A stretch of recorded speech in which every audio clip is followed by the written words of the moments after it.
میں عبدالرحمن درانی صوبائی چیئرمین قومی امن کمیٹی برائے بین مذاہب ہم آہنگی حکومت پاکستان بلوچستان۔ میرے صحافی بھائیوں السلام علیکم۔ جیسا کہ آپ سب کو علم ہے کہ گزشتہ دنوں حیدرآباد سندھ میں ایک ہوٹل مالک جو کہ پشتون سے تعلق رکھتا تھا، اس کے ہاتھوں ایک سندھی نوجوان بلال قتل ہو گیا۔ سب سے پہلے میں اس ناخوشگوار اور افسوسناک واقعے کی پرزور مذمت کرتا ہوں۔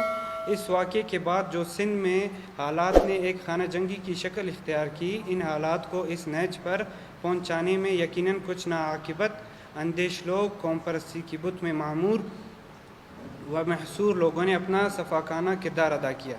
جب 1947 کو میرا پیارا ملک پاکستان معرض وجود میں آیا تو بانی پاکستان قائد اعظم محمد علی جناح نے سب کو ایک چھتری یکجا کر کے عوام کی سمندر سے خطاب کرتے ہوئے تاریخی الفاظ بولے کہ آج کے بعد سب آزاد ہیں، خواہ آپ جس قوم، جس قبیلے یا جس مذہب سے تعلق رکھتے ہیں، آپ سب آزاد ہیں، یہاں پر کوئی قوم پرستی نہیں، سب پاکستانی ہیں اور سب برابر کے شہری ہیں۔ بابا قوم کے اس تاریخی الفاظ نے قوم پرستی کے لبادے کو ختم کر دیا۔ پاکستان میں اب کوئی بھی قوم پرستی نہیں چلے گی، سب قومیں سب صوبوں میں باہمی اتحاد و اتفاق سے رہ سکتے ہیں اور ایک دوسرے کی مدد کر سکتے ہیں۔ جس طرح میرے بلوچستان میں ہزاروں سندھی بھائی اپنا کاروبار کر رہے ہیں، اور بالکل اسی طرح ہمارے لاکھوں کی تعداد میں پٹھان بھائی سندھ میں آزاد ہے اور اچھی طرح امن پسندی سے کاروبار کر رہے ہیں۔ حالیہ واقعے سے جو کشیدگی ہوئی، اس سے پاکستان کے اقتصاد کو بڑا دھچکا لگے گا۔ پاکستان اس وقت لاسانی، قوم پرستی اور مذہبی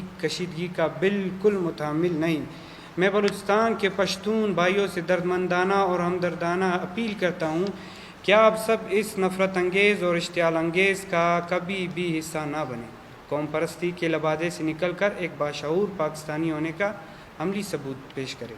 میں آپ کی توسط سے سندھ کے بڑے بڑے ناموروں سے اپیل کرتا ہوں کہ وہ فی الفور اپنا قومی کردار ادا کر کے اس مسئلے کو اچھی طریقے سے سلجھانے میں اپنا کردار ادا کریں، کیونکہ سندھ کی دھرتی امن اور صوفیہ کرام کی دھرتی ہے۔ اس دھرتی کو شرپسندوں کی طرف دھکیلنے والوں کا محاسبہ کر کے سندھ کو بڑے نقصانات سے بچایا جائے۔ میں وزیر اعلیٰ سندھ سید مراد علی شاہ، سندھ کے روحانی پیشوا پیر صاحب پگاڑا، سندھ کے قوم پرست رہنما ڈاکٹر قادر مگسی صاحب، ایاز لطیف بلیجو صاحب، سلان خان قریشی، ریاض احمد چانڈیو اور دیگر مذہبی اور سندھ کے قوم پرست رہنماؤں سے پرزور مطالبہ کرتا ہوں کہ وہ فی الفور اس مسئلے کو ختم کر کے پاکستان کو ایک بڑے سانحے سے بچائے۔ اور آخر میں میری قانون نافذ کرنے والوں اداروں سے التجا ہے کہ سوشل میڈیا میں اس مسئلے پر اشتعال انگیزی ویڈیو پھیلانے والوں کے خلاف محکمانہ کارروائی عمل میں لا کر اس مسئلے کو سلجھانے میں اپنا بھرپور کردار ادا کریں۔ پاکستان زندہ باد، پاکستان میں بسنے والے تمام اقوام پائندہ باد۔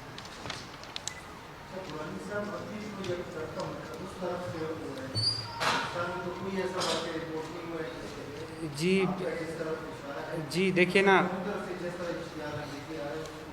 جی بالکل قانون کے ایک ریڈ لائن ہوتی ہے باؤنڈری کی، اس کو کراس کرنے کی اجازت کسی کو بھی نہیں ہے، ٹھیک ہے۔ وہاں پہ جو ہوا اس کی بھی میں مذمت کرتا ہوں، لیکن حالیہ میں آپ نے یہاں پہ دیکھا ہوگا جوب کے راستے میں جو ہے نا کوچز سے سندھی بھائیوں کو اتارا گیا، تو اس کی بھی میں پرزور الفاظ میں مذمت کرتا ہوں۔ یہ ایک شرپسندوں کا ایک چال ہو سکتی ہے کہ اس کو امن کو خراب کر سکے۔ تو ہمارا مطالبہ یہ دیکھیں نا، اس وقت جو میں نے جو نام لیے نا آپ کے سامنے، یہ ریاض احمد چانڈیو ہو گئے اور پیر پگاڑا صاحب ہو گئے، یہ وہاں پہ بڑا ہولڈ رکھتے ہیں اپنے عوام کے اندر، اللہ نے ان کو عزت دی ہوئی ہے، بڑا عوام ان کے ساتھ ہے۔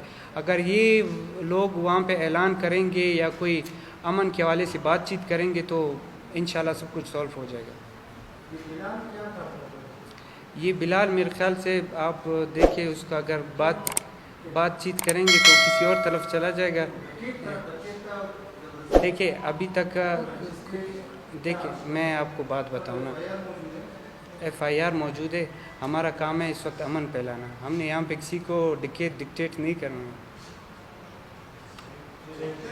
Thank you.